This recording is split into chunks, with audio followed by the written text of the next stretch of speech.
السلام علیکم ناظرین، آپ دیکھ رہے ہیں صحت ڈائری. میں ہوں اظہر حسین طاہر. اس سے پہلے کی ویڈیو میں آپ کو بتایا گیا ہے کہ ناک کان گلہ کے امراض کس وجہ سے ہوتے ہیں، نزلہ کیا ہے، زکام کیا ہے، پسینہ کیا ہے، ناک کیوں جم جاتا ہے اور ہمیں کیوں بار بار مسئلہ ہوتا ہے ناک بند ہونے کا.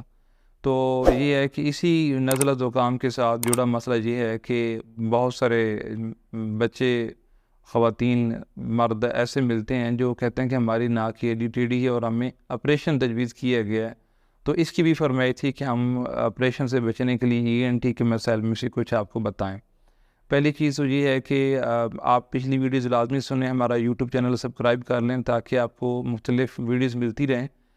نزلہ زکام کیوں پیدا ہوتا ہے یہ آپ لازمی رکھیں. مختصراً میں یہ بات ریپیٹ کر رہا ہوں کہ ناک کے اندر کی جھلی قشری سوزش یعنی ایپیتھیلیل ٹیشو کی سوزش گرمی کی وجہ سے ہو اور اس میں ارتعاش آ جائے، اریٹیشن ہو، سوزش ہو، تو اس کے رد عمل میں قدرتی طور پر رطوبت بنتی ہیں. اگر تو وہ آپ کے گلے پہ گریں گی تو پھر وہ نزلہ ہے، ناک سے بہے گی تو زکام ہے. اور پھر ہم اس کو کبھی بھنے چنے کھا کے، کبھی بوتل پی کے، چاول کھا کے ہم اس کو خراب کر لیتے ہیں. لیکن جو ناک کے آپریشن والی بات ہے تو اس میں دو چیزیں دیکھیں گے. کیا بد گوشت تو نہیں بن گیا؟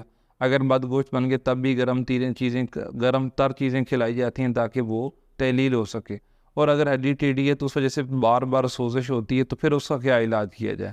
اس کا علاج یہ ہے کہ آپ اپنے میں علامات نوٹ کریں کہ یقیناً آپ غصہ کرتے ہوں گے، شروع میں نزلہ زکام آپ کو رہا ہوگا، پھر آپ کا ناک کان بند ہونے لگ گیا ہوگا، بلغم گاڑی ہو گئی ہوگی، پیلی ہوئی ہوگی، اور اس کے بعد تھوڑا سبز رنگ کی امیزش بھی ہو گئی ہوگی.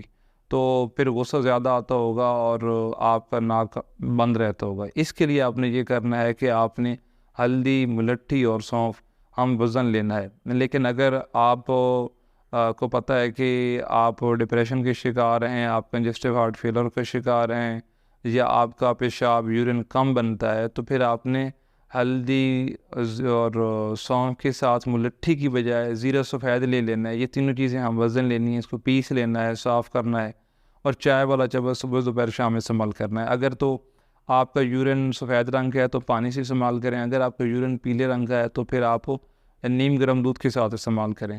یہ صبح دوپہر شام چائے والا چمچ کے ساتھ استعمال کرتے رہیں. اور اگر آپ کو لگے کہ اس کے ساتھ پھر بھی تھوڑا بہت مسئلہ رہ گیا تو پھر آپ نے گرم تر اور تر گرم غذائیں بھی کھانی ہے اور گرم تر اور تر گرم مزاج کے قہوہ جات بھی استعمال کرنے ہیں. مثلاً ملٹھی کا قہوہ، بنفشہ کا قہوہ، زیرہ سفید کا قہوہ اور سونف کا قہوہ، یہ قہوہ جات استعمال کریں گے.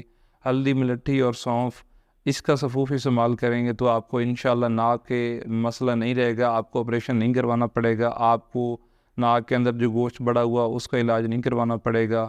پھر بھی اگر آپ یہ ساری چیزیں کرتے ہیں، آپ کو کوئی مسئلہ ہوتا تو ہمارے دیے گئے نمبر پر آپ ہم سے رابطہ کریں گے. انشاءاللہ آپ کو آپریشن کی نوبت نہیں آئے گی. لیکن یہ چیزیں یاد رکھیں کہ آپ کو جس نوبت پر پہنچے ہیں، یہ ضرور کسی معالج سے علاج بالغذا کروائیں، تشخیص کروائیں کہ آپ نے غذاؤں اور ادویات کا غلط استعمال کر کے آپ کی جو ناک سے رطوبتیں بہہ رہی تھیں آپ نے جما کے اس کو خراب کر لیا ہے.